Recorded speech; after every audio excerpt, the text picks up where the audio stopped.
14h, 16h, Brigitte Lahaie, Sud Radio. Bonjour à tous, nous sommes ensemble durant ces 2 heures sur Sud Radio. La perversité humaine est vieille comme l'humanité. Je suis sûre que l'homme de Cro-Magnon, il y en avait déjà des pervers. En revanche, il y a un terme nouveau qui prend de plus en plus d'ampleur, le pervers narcissique. À tel point que lorsqu'il y a la moindre manipulation dans le couple, eh bien chacun aura tendance à traiter son partenaire ou son collègue aussi d'ailleurs de pervers narcissique. Eh bien, je vous propose en compagnie de Jean-Charles Bouchou une définition claire et concise de ce qu'est réellement un pervers narcissique afin que vous puissiez mieux les reconnaître. Et puis surtout, ils avancent, paraît-il, très masqués. Vous comprendrez mieux pourquoi peut-être certaines personnes deviennent perverses à ce point. Et puis surtout, vous allez découvrir comment réagir face à eux. Donc n'hésitez pas, si vous avez des questions à poser, si vous avez un témoignage parce que vous avez croisé dans votre vie un pervers narcissique, eh bien vous nous appelez au 0826 300 300. Bonjour Jean-Charles Bouchou. Bonjour Brigitte, bonjour à tous. Alors vous êtes psychanalyste, psychothérapeute, auteur de nombreux livres. Et alors on va revenir sur ce livre, Les pervers narcissiques, qui est sorti aux éditions Erol et qui est ressorti d'ailleurs, Oui. qui est vraiment un best-seller, puisqu'il y a plus de 100 000 exemplaires vendus déjà. Et franchement, je le dis pas toujours, je le dis seulement quand je le pense d'ailleurs. C'est un livre que je trouve d'abord intelligent, assez psy quand même, mais grand public. Oui, accessible. Oui, et ça c'est pas si évident, d'évoquer justement de la psychanalyse tout en étant clair et que Bien tout sûr. le monde puisse comprendre. Oui, si Alors, on va bravo. aller dans le sujet du pervers narcissique, c'est un sujet qui est extrêmement complexe. Donc l'idée, si vous voulez, c'était d'arriver à faire un livre suffisamment complet, mais aussi suffisamment accessible. Et il semblerait que j'y sois arrivé. Enfin, en tout cas, c'est mon avis. Voilà. Donc, si vous voulez enfin comprendre de quoi on parle quand on parle de pervers narcissique, bien, n'hésitez pas à vous procurer le livre de Jean-Charles Bouchou. Bon, ça, c'est dit. C'est dit. Maintenant, c'est quoi un pervers narcissique ? Alors, à l'origine, quand j'avais écrit le livre, j'avais intitulé « Les mécanismes de défense pervers narcissique ». Et ces mécanismes de défense sont mis en place par des personnes qui essaient de réchapper à la folie. Donc ça, c'est déjà un peu psy. Oui. Mécanisme Oui, je de comprends. défense. Ouais. Non, Ce sont des attitudes particulières mises en place par des personnes particulières qui cherchent à tout prix à réchapper à la folie et donc à la schizophrénie, par exemple. Voilà. Alors c'est-à-dire que ce sont des personnes qui sont un peu bancales, on pourrait dire, oui, et qui donc se servent des autres oui. pour aller mieux. Oui, c'est ça. D'accord. C'est ça. Et ce sont des mécanismes très précis, essentiellement projectifs. C'est-à-dire que ça se joue dans un couple. Alors, c'est pas forcément un couple amoureux, ça peut être un couple employeur-salarié, un couple parent-enfant. Et à deux, on essaye de faire quelque chose d'un peu fusionnel. Donc, il y a beaucoup de séduction à l'origine. Ça, il faut le dire, c'est important. On s'empare de votre image. Vous voulez dire que le pervers narcissique, a priori, il est agréable. Au départ, oui. Au départ, Oui. Et même pour l'entourage qui n'est pas la victime, il le reste, bien évidemment. Et dans cette fusion à deux, si vous voulez, il va démontrer qu'il est la bonne personne et que vous êtes la mauvaise personne. Et ça lui évitera une angoisse de dissociation. On la connaît, cette angoisse dans la schizophrénie. Vous savez, Jekyll et Hyde, la peur de se couper en deux, d'être deux personnages immondes. Bien, lui, il a trouvé le moyen d'être le bon Dr Jekyll et faire de vous le mauvais Mr Hyde. D'accord. Et ça se met tout doucement en place, évidemment. Ah oui, ça prend du temps. Ouais. Ce qui fait que quand on commence à se sentir mal face justement au pervers, on est déjà un peu démoli. Oui, et puis on va essayer de changer les choses. Comment ? On va essayer de changer les choses en changeant soi-même. Puisque l'autre n'arrête pas de me critiquer, peut-être que si j'étais meilleur, il finirait par m'aimer à nouveau, puisqu'il m'a donné ce que j'attendais au départ. On est nés ensemble au paradis, dans l'Éden. Tout était magnifique les premiers temps. Et puis à un moment donné, on en est sorti, on s'est coupé en deux. C'est drôle, ça me rappelle une histoire, l'histoire du serpent qui apporte la connaissance du bien et du mal. Et à ce moment-là, la personne qui emploie des mécanismes pervers devient le bon, le bien, et puis elle vous désigne comme étant le porteur du mal. D'accord.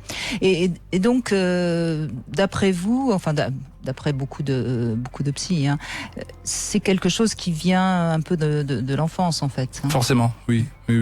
On ne devient pas subitement pervers narcissique. Alors après, comme je dis qu'il s'agit de mécanismes de défense mis en place par des personnes qui veulent réchapper à la folie, il se pourrait qu'en cours de vie, on ait des expériences tellement difficiles que l'on va régresser. La notion de régression, c'est-à-dire de redevenir comme un enfant. Vous savez, quand on a trop de peine, on peut se mettre à pleurer comme un gosse ou à trépigner, taper du pied, ça nous arrive à tous. Et à ce moment-là, des personnes déjà un peu fragiles peuvent s'approcher de la folie et mettre subitement en place des mécanismes pervers narcissiques, ce qui n'était pas avant dans leurs habitudes. Alors justement, est-ce que on peut par moment être pervers narcissique alors qu'on est plutôt un bon névrosé normal, classique? On est alors un névrosé déjà fragile quand même à l'origine. Hein. Je pense que ce sont des personnes qu'on appelle borderline, c'est-à-dire dans des états assez limites quand même. Mais oui, une hystérie bien prononcée ressemble à s'y méprendre de la perversion narcissique. Oui, oui, puisque c'est une grande séductrice, par exemple, et qui va, une fois qu'elle les a eus, les casser. Oui, c'est ça. Mais malgré tout, elle va se sauver, elle va pas supporter, elle va pas s'installer dans cette relation de destruction. Il y a quand même dans la perversion narcissique quelque chose de l'ordre du collage. C'est-à-dire qu'on n'en sort pas. Et il ne vous jette pas, il vous gardera, il vous explique que vous ne valez rien, mais il reste avec vous. Et la seule solution, évidemment, c'est de fuir. Ah oui, prendre de la distance. Le mot magique, c'est distance. Alors, comment on les repère, Jean-Charles Bouchou? Alors, pourquoi est-ce qu'on voudrait les repérer déjà? Parce que si je suis dans une relation et que je m'y sens mal, il importe peu que j'ai affaire à un pervers narcissique ou à ce qu'on disait tout à l'heure, une hystérique ou autre chose. Si je me sens mal dans une relation, j'ai intérêt déjà de toute façon à prendre de la distance, à en sortir. Pourquoi est-ce que j'aurais besoin de démontrer que l'autre est pervers? Non mais je veux dire, pourquoi pas les reconnaître pour pas rentrer dans ce genre de relation? Oui. Est-ce qu'on peut les reconnaître d'abord? Non.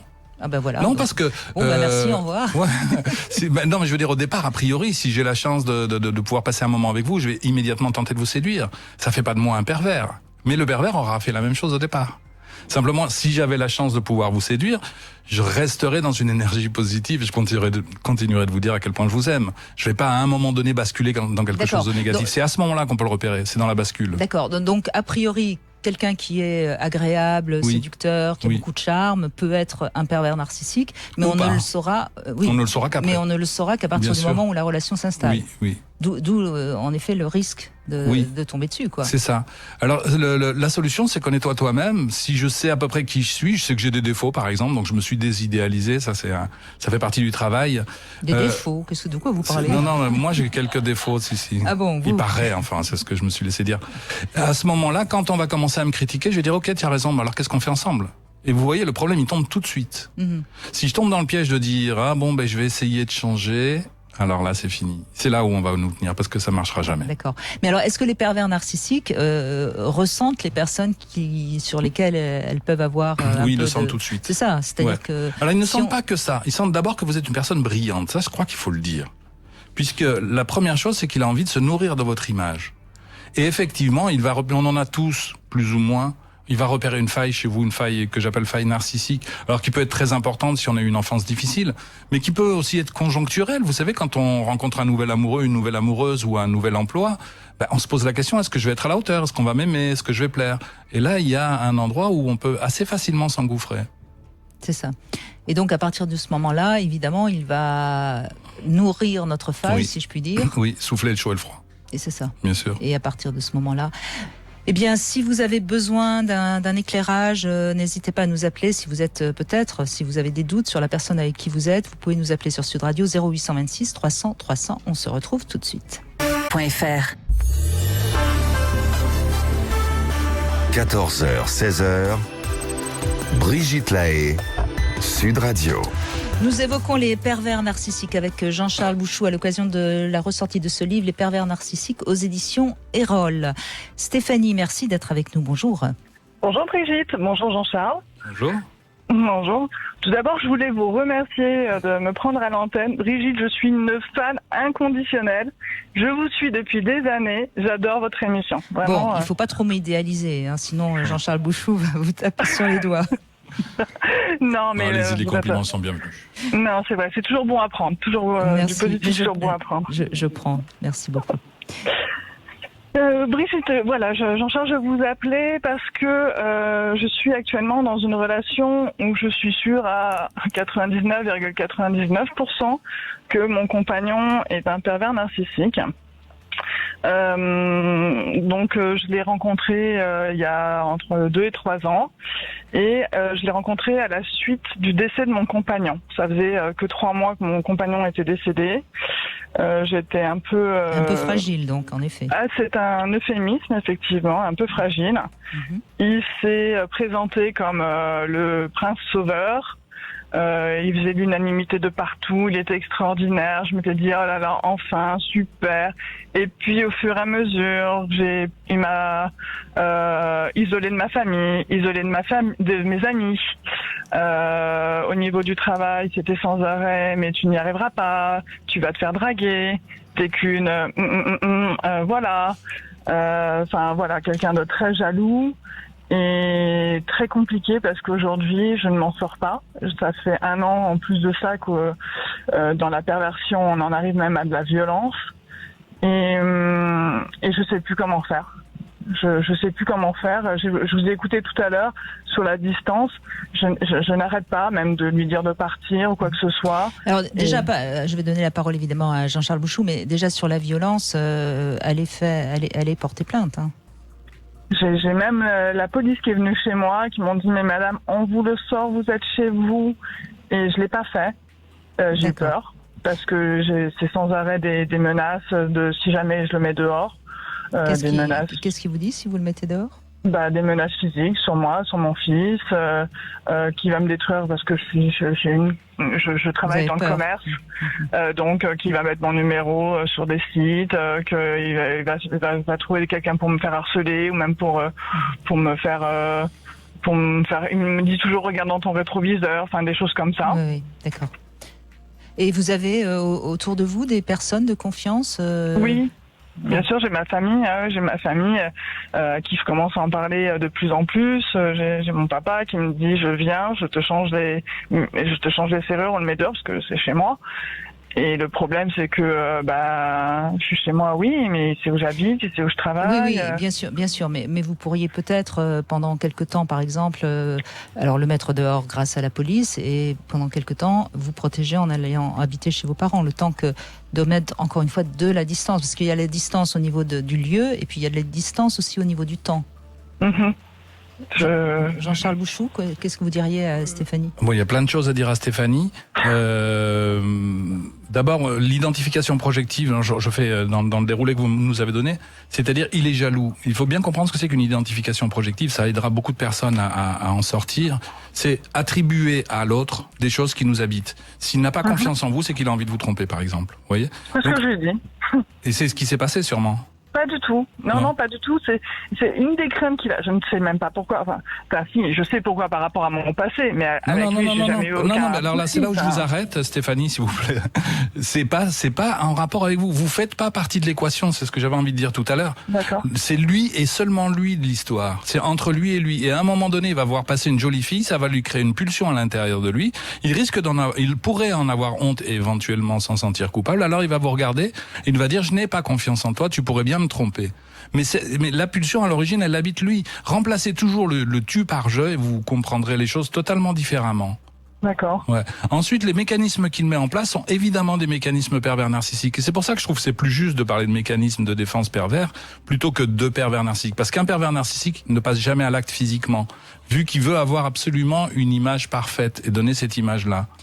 Mais peu importe, vous êtes dans un climat de violence et vous devez arriver à trouver les moyens d'abord de vous en sortir psychiquement, c'est-à-dire en comprenant bien comment ça fonctionne, et puis vous en sortir physiquement en arrivant à le poser à distance.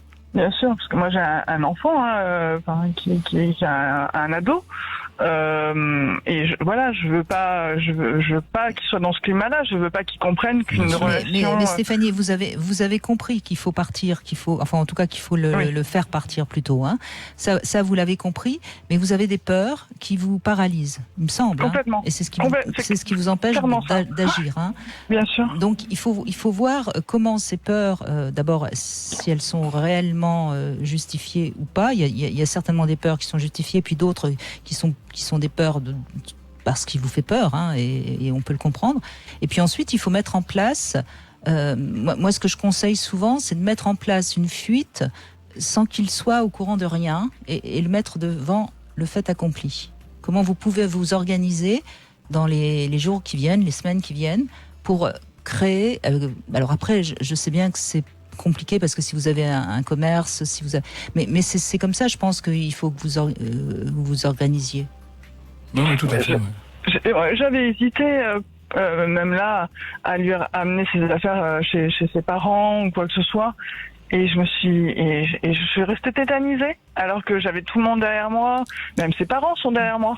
Alors peut-être qu'il faut vous faire aider pour que cette peur qui vous en effet vous tétanise, elle puisse être un peu mieux élaborée et vous puissiez y faire face. Parce que là, en effet, si vous êtes totalement dans l'impossibilité d'agir dès qu'il s'agit de prendre la fuite, vous risquez d'aller de plus en plus mal et de ne pas vous en sortir.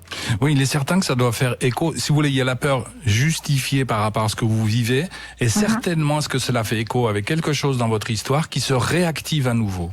Et c'est là où on travaillerait, nous, en psychanalyse. Je pense que la peur de l'abandon, c'est quelque chose qui, j'ai jamais été... Vous avez peur d'être abandonné ou vous avez peur de l'abandonner ? Je pense les deux. Ouais, c'est ça. Je pense les deux. En fait, vous le protégez. Oui. Oui, parce qu'en plus, il me dit qu'il va très mal. Ouais. Alors, le plus beau cadeau que vous puissiez faire à cette personne, c'est de la quitter. Ça l'obligera à se remettre en question. C'est ce que le plus beau cadeau que vous puissiez faire à votre enfant, c'est de quitter ce garçon. Ouais, parce clairement. que vous montrerez à votre enfant que lorsqu'on en a un problème, on trouve une solution et on se laisse pas faire. Et évidemment, en premier lieu, le plus beau cadeau que vous puissiez vous faire à vous-même, c'est d'avancer. Bien sûr, effectivement.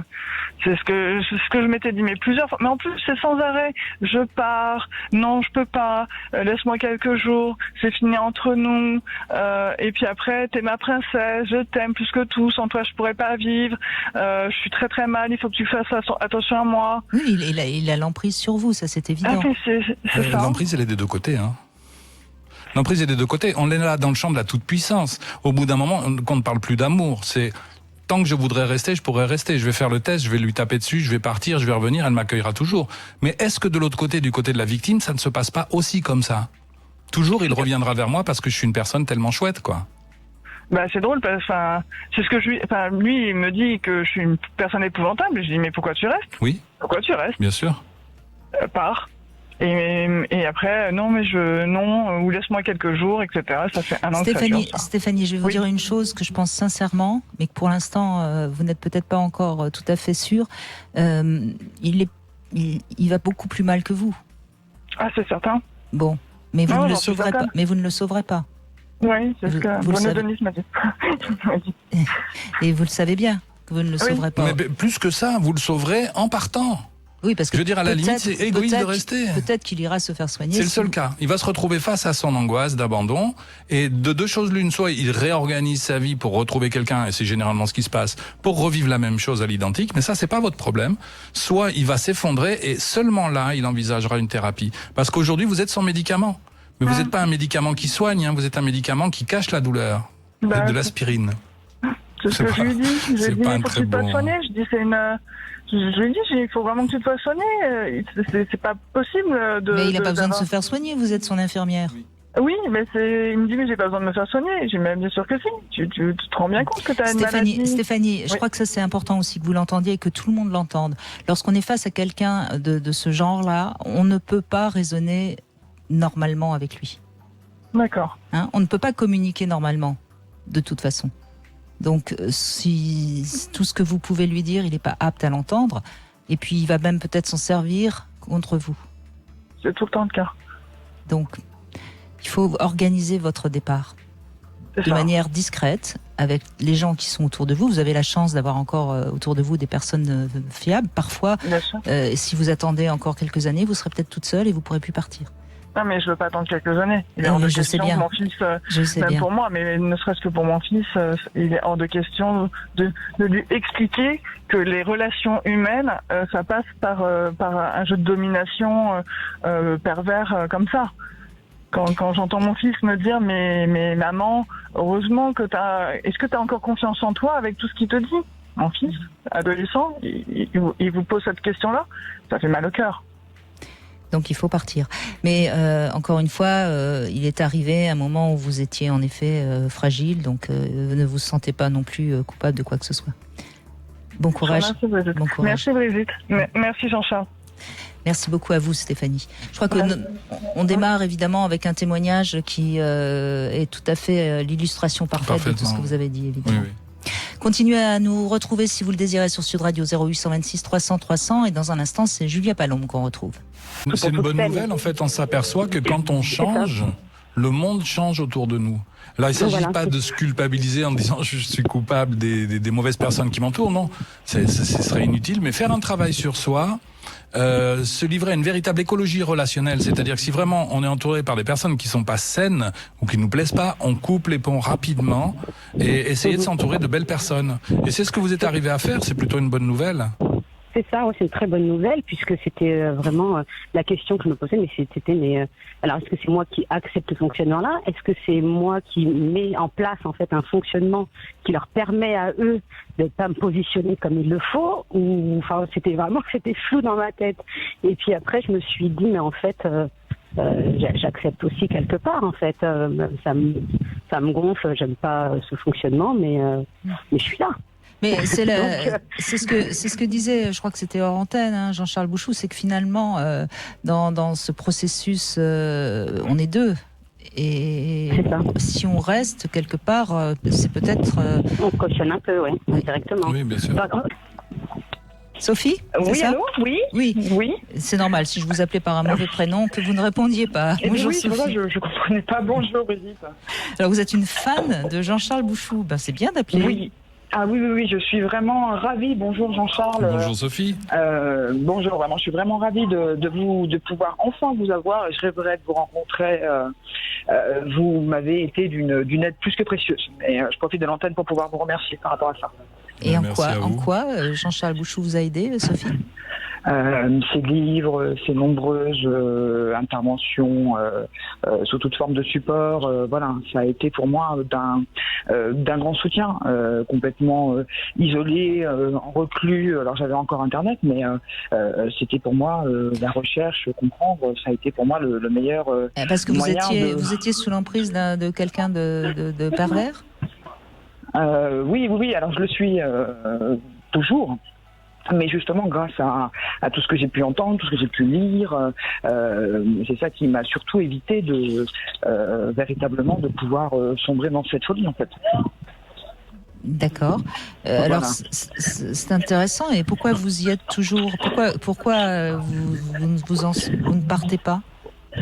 Mais justement, moi, si vous voulez, je suis dans ce cas où je suis vraiment dans ce cas difficile où en fait je connais absolument le profil. J'ai fait plus de 2 ans et demi de recherche. J'ai recherché dans plusieurs pays du monde comment les autres le voyaient.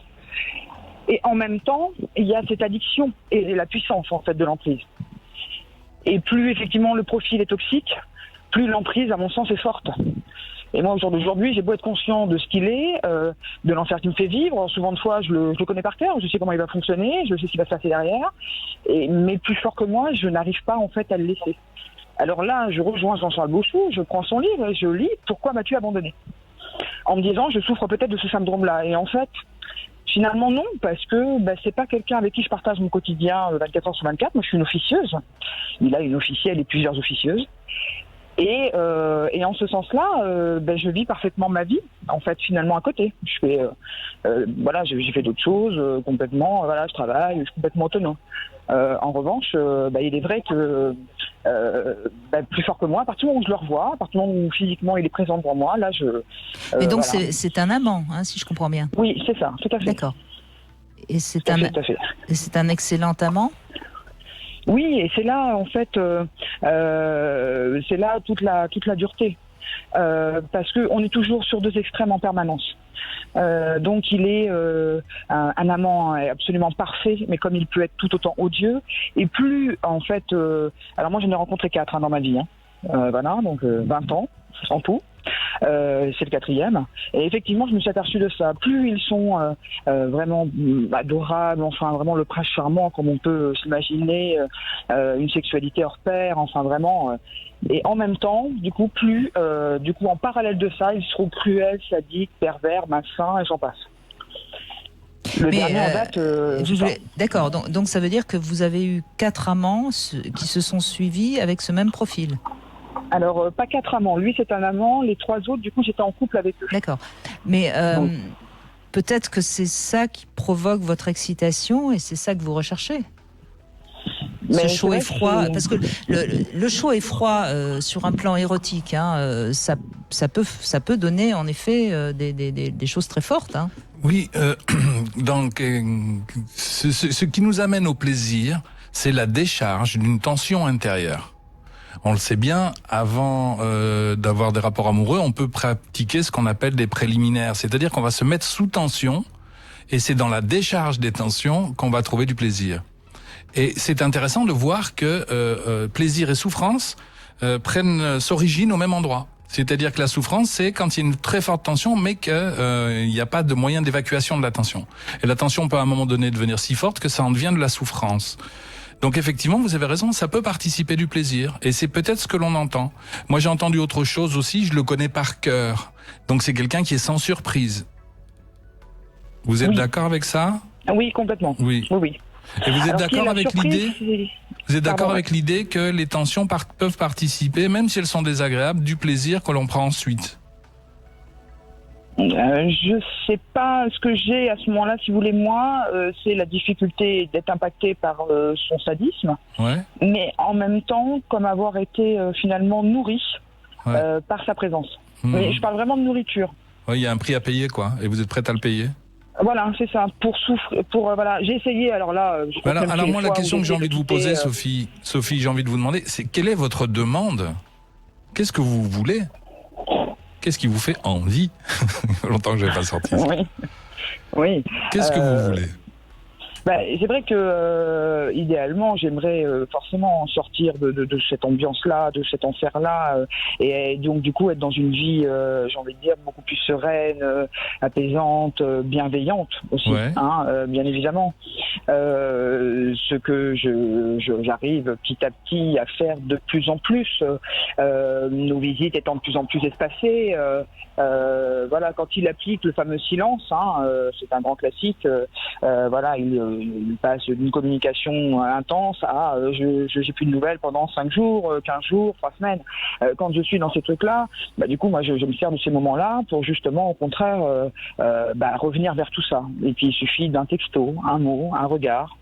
Et là, ça repart. C'est comme une espèce d'aimant. Mais en vrai, moi, ce que j'aimerais, c'est justement sortir de tout ça et arriver finalement à passer outre ça. Comme j'ai envie de dire, me sevrer finalement.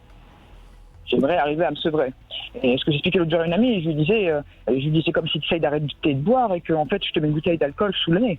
Ça va être compliqué. Le taux de résistance, il est difficilement... voilà. Moi, j'ai vraiment travaillé sur cette addiction, en me disant, parce qu'au final, dans nos échanges, il y a des échanges qui peuvent être très très beaux, mais c'est très bref. Et plus on va vers la relation, plus ces moments-là deviennent extrêmement rares. Mais qu'est-ce qui vous fait le plus souffrir ? C'est quand il reste dans un silence radio, ou quand il vous humilie, ou qu'est-ce qui vous fait le plus souffrir finalement ? Je suis passée par plusieurs stades. Au départ, les silences étaient une véritable torture. Mais torture même jusqu'à ressentir vraiment des symptômes physiques. J'avais le corps tout tendu, j'avais le corps comme au rouillé de coups, j'étais vraiment pas bien. Et puis ensuite, les silences finalement on s'adapte. Bon, on apprend à les gérer, on apprend à faire autre chose. Et puis par la suite, après du coup, je m'en suis servi pour quelque part un peu me sauver, me préserver aussi, reprendre des forces. Et après, j'ai ces épisodes de colère aussi. Donc au départ, j'arrive jusqu'à la terreur, au stade de la terreur. Et puis, au fur et à mesure, on s'habitue. Mais maintenant, je peux être face à ces épisodes de colère. Est-ce que je dissocie à ce moment-là ou pas ? Je n'en sais rien. Mais en tout cas, je peux tenir en face et je vais pas être vraiment paniqué comme on pourrait l'être. Voilà. Et ce qui me fait le plus de mal finalement au jour d'aujourd'hui, c'est quelque part lui-même. C'est de m'apercevoir à quel point, effectivement, c'est vide derrière, et de m'apercevoir quelque part aussi à quel point le nombre de masques qu'il a pu déployer. Et c'est ça qui est difficile à admettre, c'est vraiment le faux self. On a presque l'impression, quand Sophie nous dit tout ça, que au fond, ce qui bloque, c'est de se dire j'ai perdu beaucoup de temps avec quelqu'un qui n'en vaut pas la peine, non ? On pourrait donc reconnaître que vous vous êtes trompé jusqu'à présprésent ? C'est un peu l'impression qu'on a. Ouais, c'est un leurre, ça. Oui, il me semble. Mais en tout cas, Sophie, on a l'impression qu'on ne peut pas vraiment vous aider. Vous avez l'air de quelque part d'y trouver votre Alors, compte. vous avez lu Les pervers narcissiques, vous êtes en train de lire Pourquoi m'as-tu abandonné chez Payot, c'est ça? Absolument, oui. Et après, il vous faudra lire Transformer souffrance et colère en énergie d'éveil aux éditions d'Hervy. Parce que à l'intérieur de ce livre-là, justement, je reviens sur la notion de vide dont vous parlez, qui est une notion très importante, qui peut nous faire tomber au fond du trou, comme qui peut nous emmener au ciel. Et ben voilà. Merci Sophie, en tout cas, on se retrouve dans un instant.